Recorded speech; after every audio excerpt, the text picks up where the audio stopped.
I'm Richard Porter.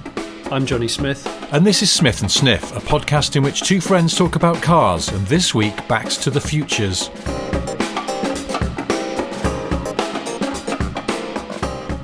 I was browsing the internet the other week and I looked on Autocar, Auto Express website and it had a thing about Seat Attica facelift. And do you ever have that thing where, you know, we're supposed to know about cars, but every so often you read the name of a car and you go, what the bloody hell is that? And I had to, my brain went, what's a Seat Attica? What's a Seat Attica? Is it? And then I looked at the picture quite closely and I was like, oh, I get it. It's that medium-sized SUV. That's right. It's right. I'd totally forgotten about its existence. I've never driven one. I'm not sure I've even seen one. Yeah, there's a couple on the school run. Oh, are there? And I think they're okay looking, but I think it's that medium ground between. It's like a Tiguan, VW Tiguan.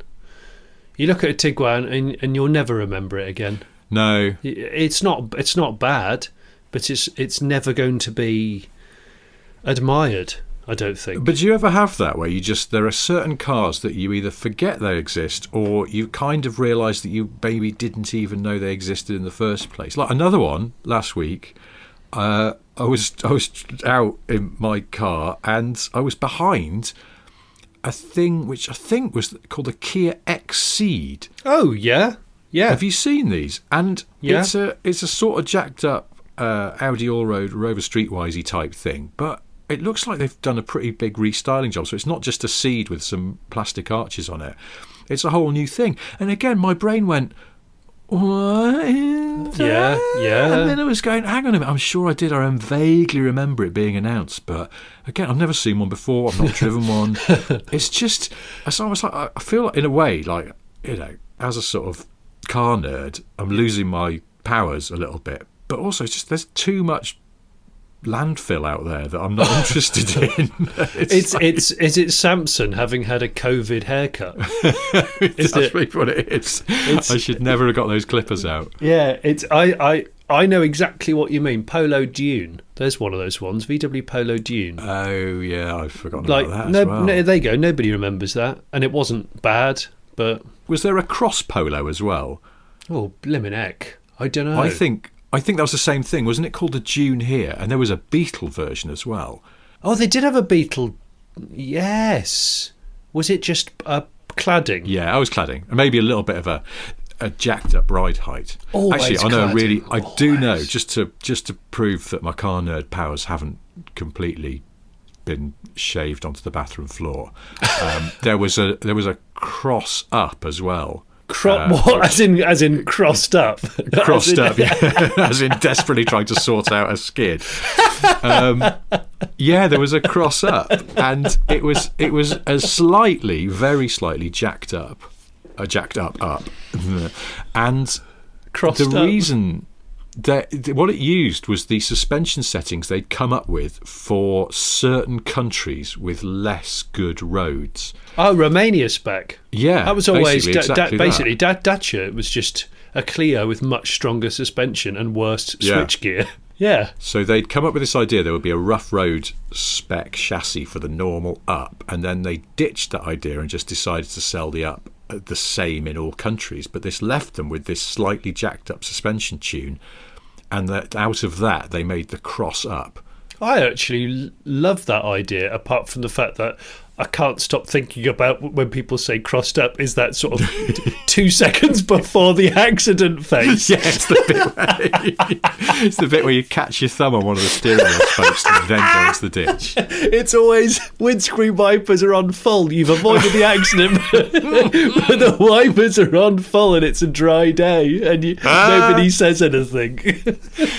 Is there anything in driving less dignified than accidentally triggering the wipers or an indicator whilst trying to correct a loss of control? Is it the equivalent of the walk of shame, you know, like the day after? It is, isn't it? It's that I just had a massive near accident and I'm going to just knock it into neutral just for about 50 metres, take a couple of breaths, then snick it back into fourth and then just die at the wheel inside. I don't think there is anything worse. Well, you have those videos of people entering supercar shows, and at about 12 miles an hour, somebody accidentally lurches into the back of another Lamborghini because they're looking at the hundreds of camera phones or something. But that's quite bad. Yeah, that's pretty undignified. But I think the wipers on Monsoon and the indicator getting. I'm just laughing because I can see all the scenarios passing me by. It's just brilliant. I love it. Absolutely love it. Danger wiper. To flick a stalk during a moment of extreme panic, you've got to be flailing. I mean, there's flailing going on, right? It's finger flailing like you wouldn't know. I'm actually surprised no one's broken a finger in a massive correction moment. In fact, maybe somebody has. Because they always say in off-roading, don't they, never put your thumbs inside the wheel rim. That's just like basic off-roading technique in case the wheel flicks and breaks your thumb. So, but in sporty driving, no one ever mentions it. No. And actually, if you're an idiotic YouTuber, you've only got one hand on the wheel anyway because you're filming with the other hand and then putting it on the internet to show the police that you drove one-handed with a handy cam in your hand, which I always think is brilliant. Oh, and by the way, I was doing in excess of the speed limit. And you're like, and you've put this on a global platform for everybody to see. Just to help you out, officer, I've already labelled the video file evidence. You were just talking about cars that just seem to have come and gone or are still here, and you just totally didn't know about them. Yeah, they've not come and gone. In many cases, still here. I'm still here, guys. Turning round and there's somebody in the room that you didn't notice was sitting in an armchair in the corner. Where did you come from? I'm the Kia XC. Is it a bit like somebody like that you went to school with that then gets in touch at a reunion and goes, oh yeah, it's Jed Harris from year 3, remember we were in geography, I used to sit right opposite you and we used to chat. You go, Jed Harris, I just don't know. I'm gonna have to either pretend that I know Jed or just go, I'm really sorry, Jed, but I think you must have changed a lot because maybe you didn't say much back then. I don't know. I'm glad that's not just me, because I went to a school reunion about 5 years ago. I think I recognised everybody there. There are quite a lot of people. And then afterwards, I got a Facebook friend request from somebody, and I did not recognise the name at all. Now, it was a woman, and obviously a lot of women, they change their surnames when they get married, so that throws you off a bit. Oh, that's But then I looked tough. at the pictures of this person on their Facebook page, and I was like, still, no bell is ringing here. But they'd got in their bio, went to the same school as me. And I was like, this is like a ghost person. The ghost of sixth form. I do not know who you are. I still accepted the friend thing because it looked a bit rude not to, but I'm still friends with them. I don't know who they are. I sometimes wonder, it's like, that movie The Wedding Crashers. Oh, I love that. Where they go to weddings and pretend that they're invited guests. Absolutely love to do that in reality. Never have. I know, but what about going to a school reunion and just going around and going, yeah, don't you remember me? I think we used to be in the same English literature set. And most people would be probably too embarrassed to go, no, we weren't. You never went to this school, you lying twat. They'd go, oh, right, with Mr. Jackson. I've got a couple of friends who could probably pull that off quite successfully. I've never done a school reunion. I don't think there ever was one. Or if it was organised on Facebook and I'm not on there, so I would have never seen it. But I actually would quite like to go to a school reunion. Maybe I'm one of the few. The one I went to about 5 years ago was brilliant. It was really good fun. Everybody was on good form. It seemed like everybody was okay. It's like it was quite nice because there were no sort of conspicuous high achievers, but there were no people who sort of seemed to be on their arse either. Everyone was just sort of doing all right, seemed pretty settled and happy. And I guess, but that's partly because it's a self-selecting group. If you feel like you've completely wanked up your life, you're not going to go to a school reunion to have to go, I live in a B&B and my job is cleaning up turds. I'm on a municipal bowling green. I'm on my 4th marriage, and every penny that I earn, I spend on horse racing. And I'm not going to lie, guys, things haven't been great. Can we all go back to school, please? Can we rewind time? Yeah, I've only come here to try and ask if all of you would mind coming back to school with me so I can have another crack at this, because I really arsed it up since. Do you know what's interesting, though? I've been to 2 school reunions. What? I feel totally cheated. Well, so there was I can't remember the reason for the first one. I think, the first one was, I think, because the school was suddenly got into this idea that reunions were good.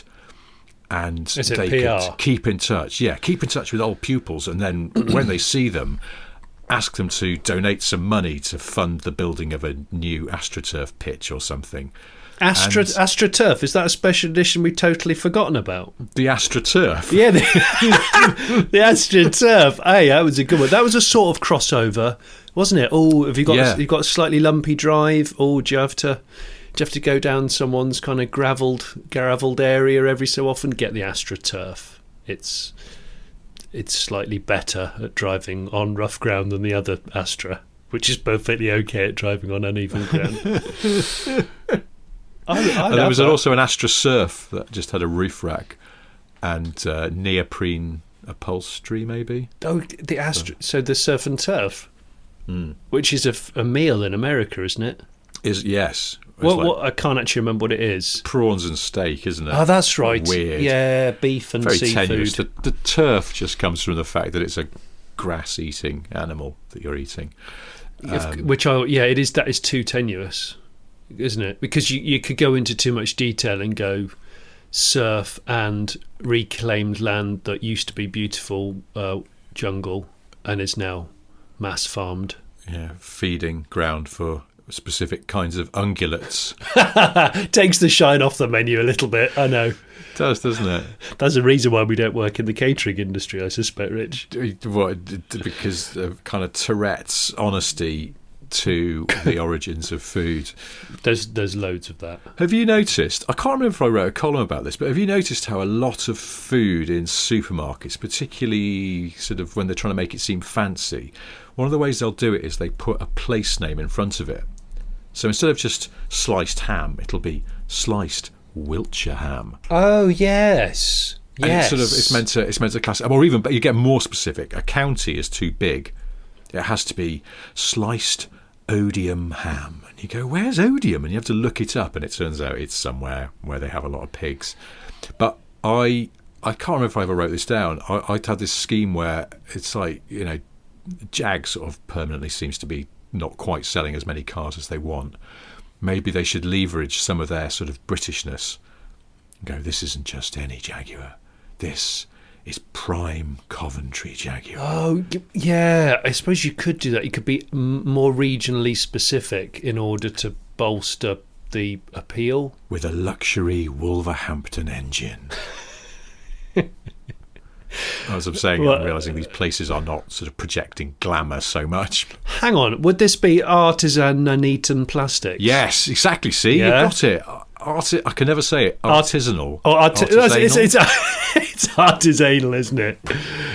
Yeah. Although artisanal's probably a completely legitimate name for I don't know, an American evangelist or something. I'm artisanal.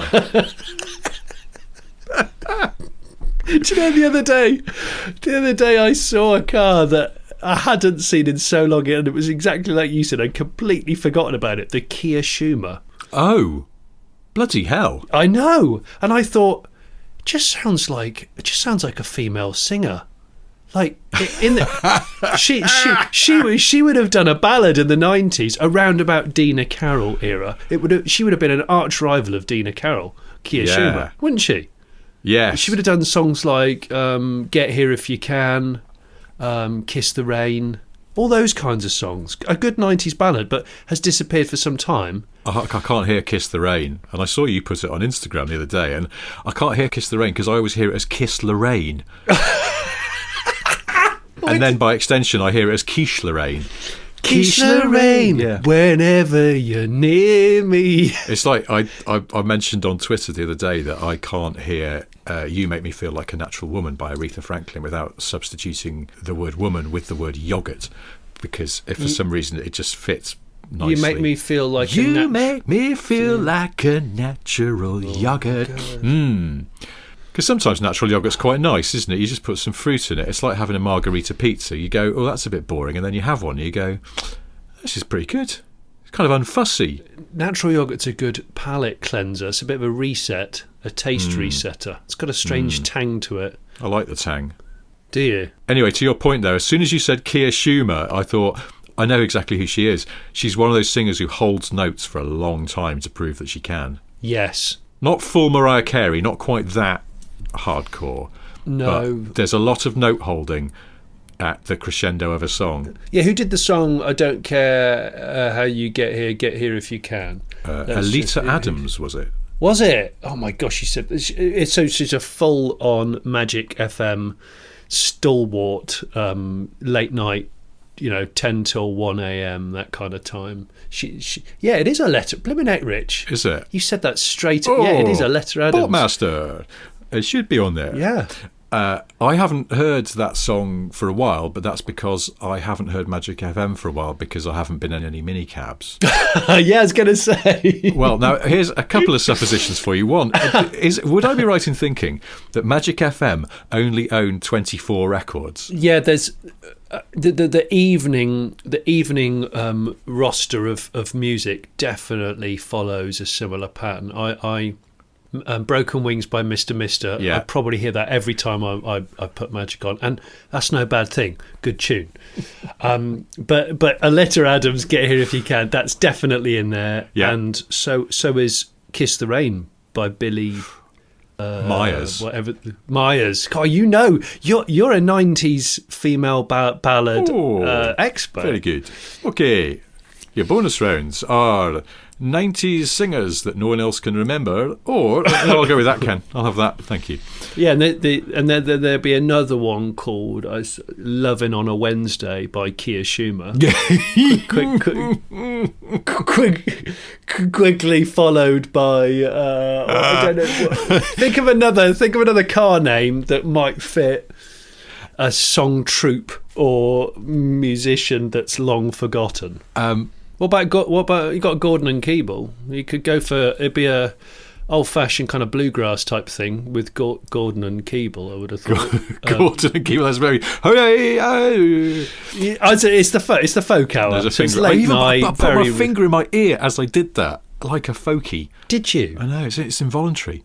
What I was going to say about Magic FM, my other thesis about them that I'm going to float here is that they cannot say the names of very well-known and long-running artists without adding the definite article and an adjective. So they'd never go, that was Sacrifice by Elton John.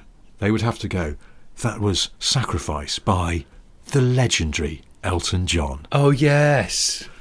That was Chain Reaction by the incredible Miss Diana Ross.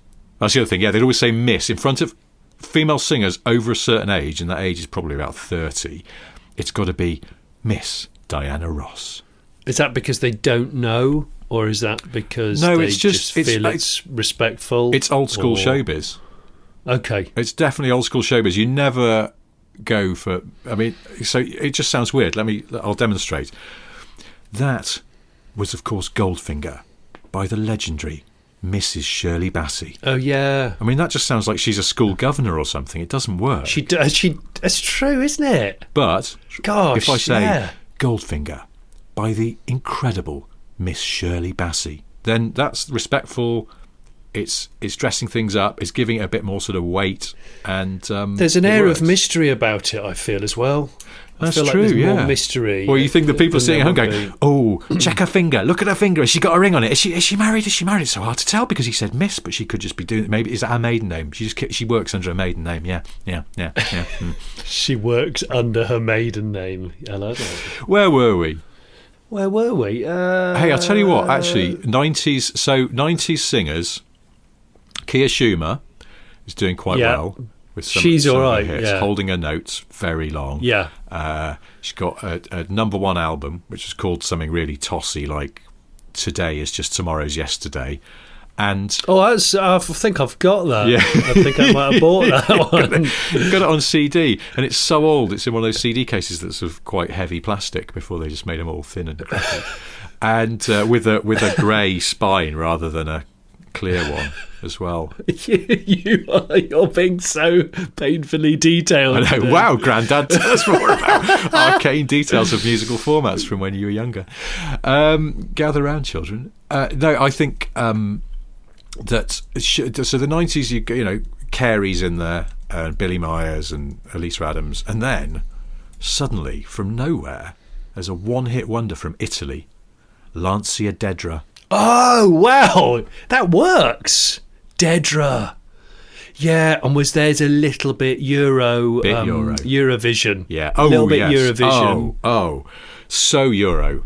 But also the video's a bit saucy. Of course it is, because it's Italian and of a certain era. Yeah. There's a lot of sort of high thigh bikini. You know those bikinis that cut like super early 90s. You know the ones. It's so high cut at the sides. Well, they go up so high, you just don't understand where they can end. You go, they've got to end before the armpit, otherwise this is going to turn into a ribs in what should be the sort of wheel arch over the leg. Why is that? the wheel arch. How do you even get into it or out of it without ruining it? It's inexplicable. But that's the feature of Lancia Dedra's video. Lancia Dedra she was an absolute minx. And God, she holds a note as well. And Incredible. You can just sort of hear a little bit of her accent. She's singing in English, but you can hear a bit of her accent when she sings, which is kind of sexy. Did she get into hot water for sort of miming a part of the song, which actually a gospel singer who was didn't quite look the same? Is she one of them? Isn't that's the story behind Ride on Time, isn't it, by Black Box, which was Black Box were Italian. Yeah, that's right. Who was it? Loretta Holloway they sampled, and then they just got a model to front the band. That's right, and they didn't tell her, I don't think. And so I think they ended up making no money because all the money went to her and the court case that ensued. Yeah. From what I remember. Yeah. And great track. Oh, it's a fantastic track. I'm going to go and listen to it after this, I think. But I think also, wasn't it that what she's actually singing on the original track is You're Right on Time, and yes, the DJs who were Black Box they misunderstood what she was singing, and that's why they called their track Ride on Time, which... Yeah, it's your Mitsubishi Stallion legend right there, isn't it? I've never got to the bottom of that story. I don't think it's true. But I can't believe it's true, because you'd have thought there would have been a fax to confirm it. Yeah. or a telegram or whatever to just go, just to clarify, we're talking about a horse, yeah? Yeah. We are talking about a horse, and that is spelt like this. Yeah, I don't know. I think it's urban legend, that one. At least they did quite a good job of retrospectively justifying it, because they said it was a portmanteau of Star and Orion. Oh, hang on a minute. Have we found a long lost 90s crooner song like Curtis Stigers, but his name's Star Ryan or Star Ryan? Star Ryan. That just sounds like someone who is never going further than a club act, though, surely. Oh, they're still on the cruise ships, Rich. They're still on the cruise ships trying to... Star Ryan, if you remember, had a massive hit in 1987 with Touch My Bum Bum, obviously huge in Denmark at the time. Please. What are we bloody talking about? I don't know. Honestly, I'm still thinking about Lancia Dedra, if I'm honest. Oh, she's amazing. Really long curly hair, just very, very striking. But there was just the one hit, and I think she became a politician after that. Yeah, she did. She used to turn up to Parliament in what's that really huge, ugly Lancia? Oh, the Thesis with the googly eyes. What's the big one? Yeah, big sort of early 2000s, mid 2000s. Was that the Thesis, or was there an old Thesis? I think it's no Thesis.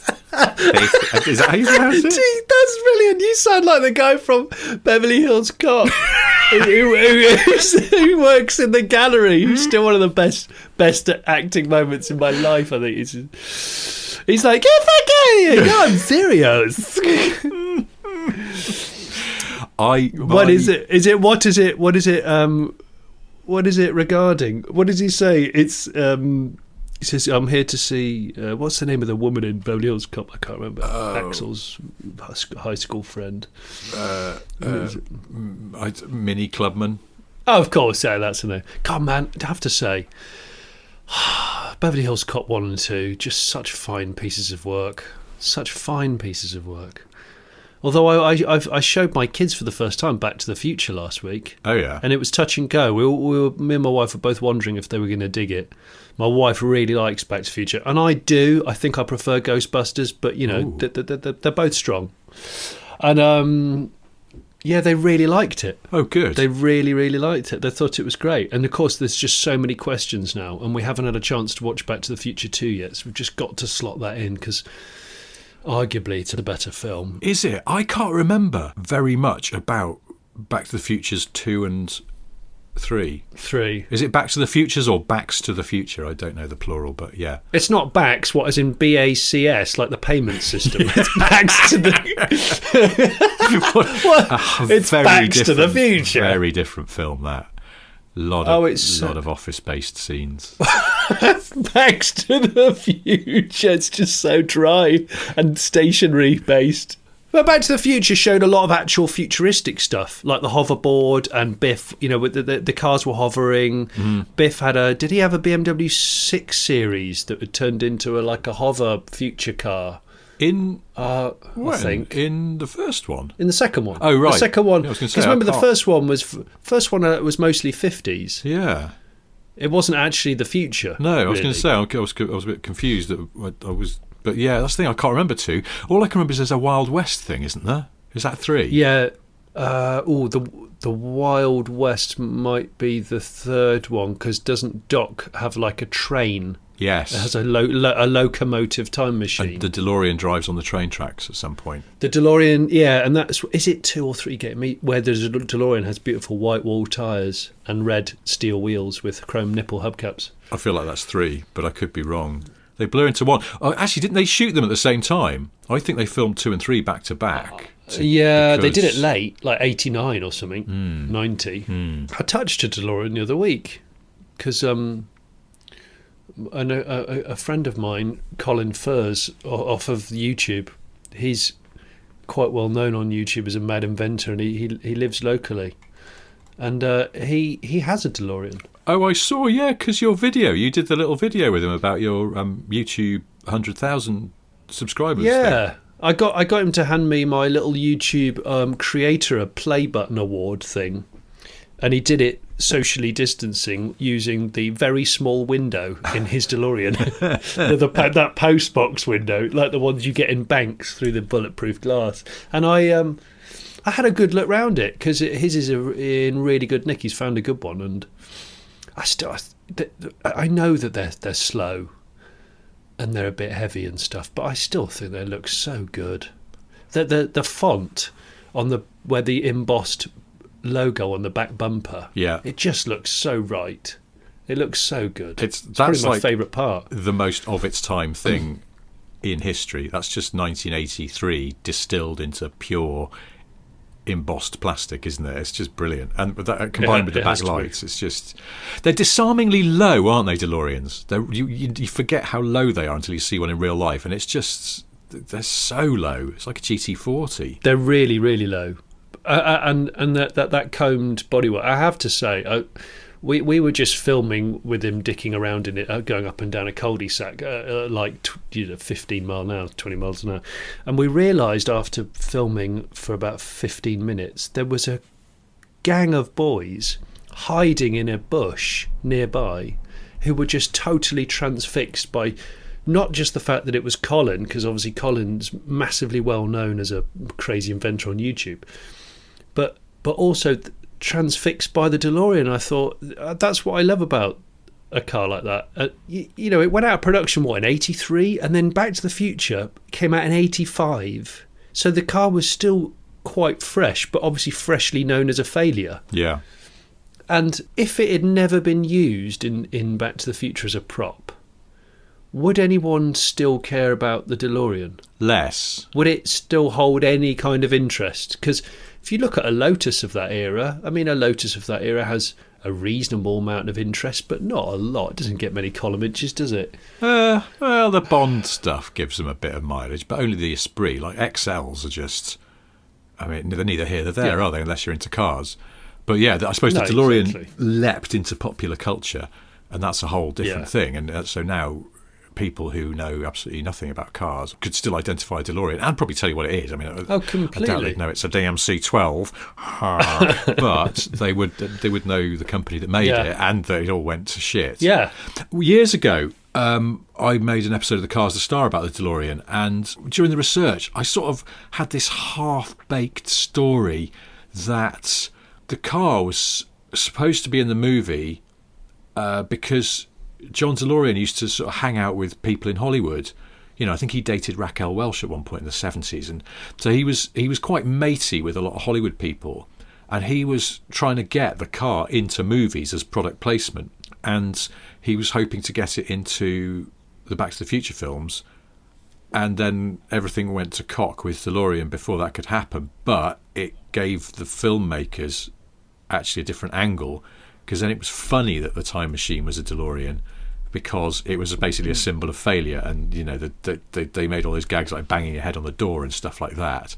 They made it a sort of comedy prop, right? But I never got to the bottom of whether that was true, because yeah, you're right, it's 2 years probably between DeLorean going tits up and that movie coming out. So let's say it was shot during 1984. That's still a year after. I don't... All of the lawsuits would still be going on. Oh, yeah, they were still digging through the books and trying to find out where all the money had gone at that point. So that's the thing. And the Irish wouldn't have found that particularly funny, because obviously it screwed over a lot of people in Ireland, you know. It's a good point, isn't it, actually? They'd been still quite raw at that point. They'd have been like, yeah, thanks a lot for the unemployment, you bastards. And there's this car now being used sort of as a movie prop. But yeah, I don't know, I could never get to the bottom of that story and find out whether it was true. Nobody could confirm, but then nobody could deny either. I do know that in the sort of early drafts of Back to the Future, it was going to be a fridge.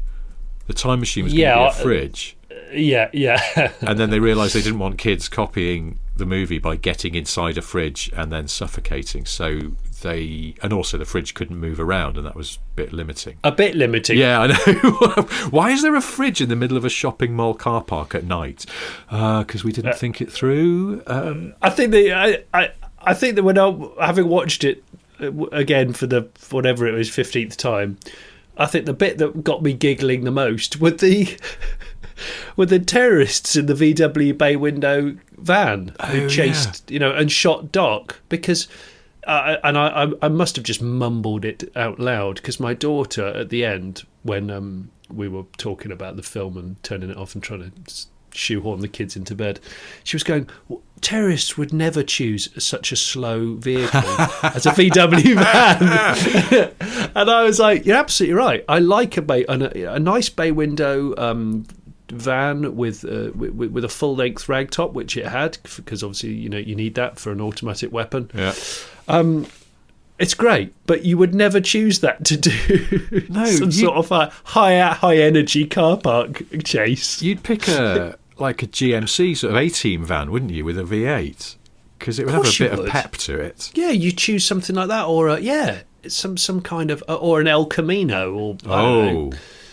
You'd have an Elk, wouldn't you? With a you'd just bolt a dirty bucket seat in the back and a gun mount. If memory serves, they weren't just terrorists, though, were they? They were Libyans. Doesn't he say that? Libyans. Does he use the word terrorists? Actually, does he just say Libyans? I can't remember. I think he might just say Libyans, but that's because it was the mid-80s, and Gaddafi was a big enemy of America, wasn't he? So it was sort of that's right.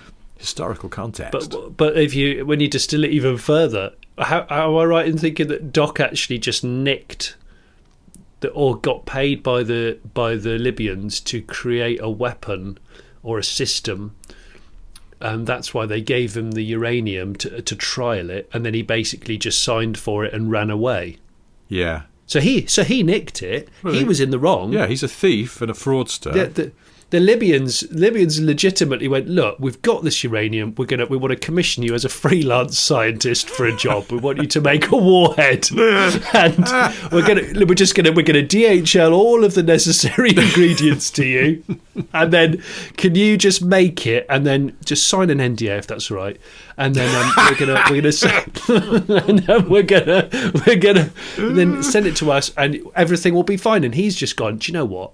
I'm going to just take the money, I'm going to take the uranium, and I'm just going to run away and I don't know, bolt it all into a fictitious time machine flux capacitor thing. And although I was chuckling, I found myself over-analysing the whole Libyan thing a bit too much, and the shit VW bay window car chase that ensued. It's good. I'd be very proud of your daughter as well for flagging that. It's a fair and reasonable point. Do you know, she is an exceptional car pervert. At the age of 10, she's doing very well. I'm ever so pleased. My wife raised a brow when she heard it. So, oh gosh, there we go. My wife's had to have physio on her brow. It's been raised so many times in our house at things relating to cars and me. Have you got to try and ratchet strap it back down again or something? Yeah, we gaff it down. Yeah. Yeah. It's the best way. Speaking of the DeLorean, for no real reason, the other day, I decided to look up the Isuzu Piazza. Oh. Who, in fact, had a couple of chart hits in 95, 96, I think. Some pretty note-holdy sort of songs, but yeah. Yeah, but the thing about the Piazza as a hit was, unfortunately, that it was dated when it came out with that hit record that it brought out. Tall as the Rain, I think it was called, or something like that. So it didn't translate brilliantly because it was obviously foreign input. The Hot Rain of My Tears. I think you're probably you're kind of gilding the lily there a little bit. But yeah, okay. Hot Rain of My Tears. Is it tears or tears? The Hot Rain of My tears. The Hot Rain of My Tears. We're not going down that road again. No. Tears not tears. No, so these Isuzu Piazza. Tears on my pillow. It's like just buy a new pillowcase for crying out loud. Dunelm Mills opened up. How did it get torn? It's because they're flailing around and they go to bed with a box cutter. They've got very sharp ears. Tears on my pillow. It's still not as good. I still laugh about Tears of a Clown.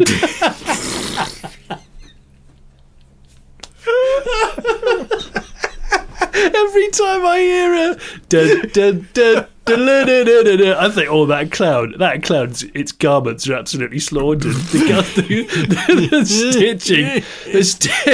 stitching on its gusset is ruined. Absolutely ruined. My saints. Tears of a Clown when there's no one around.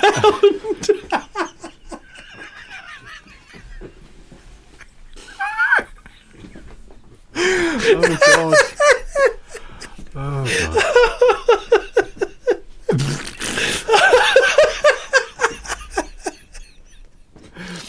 Anyway, I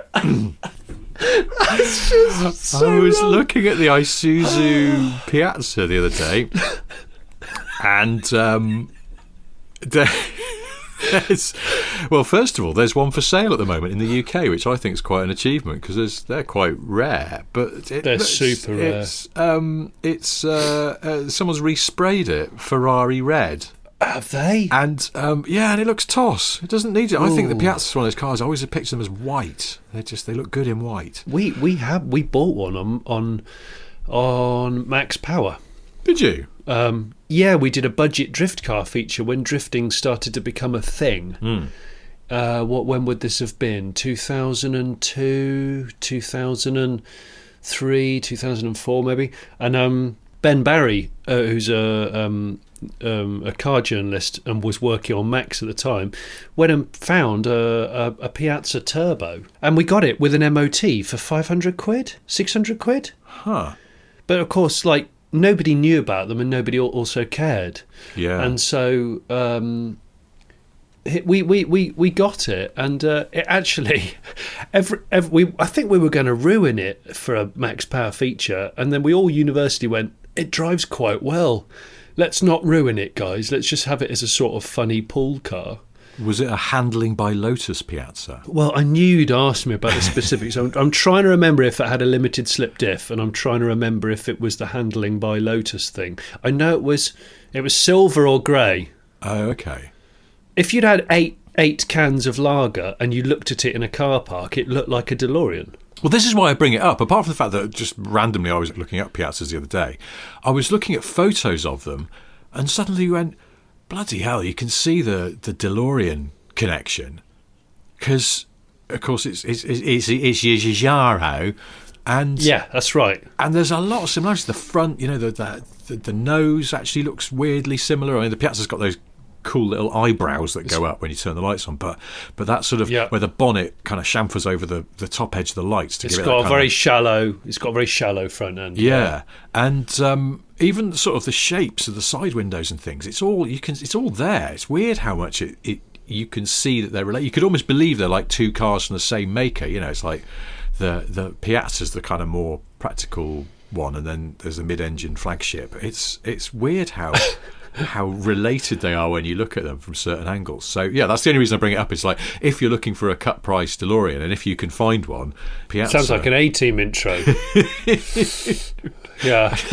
I don't know why you'd want a cut price DeLorean, because it would be harder to find an Isuzu Piazza. It would be.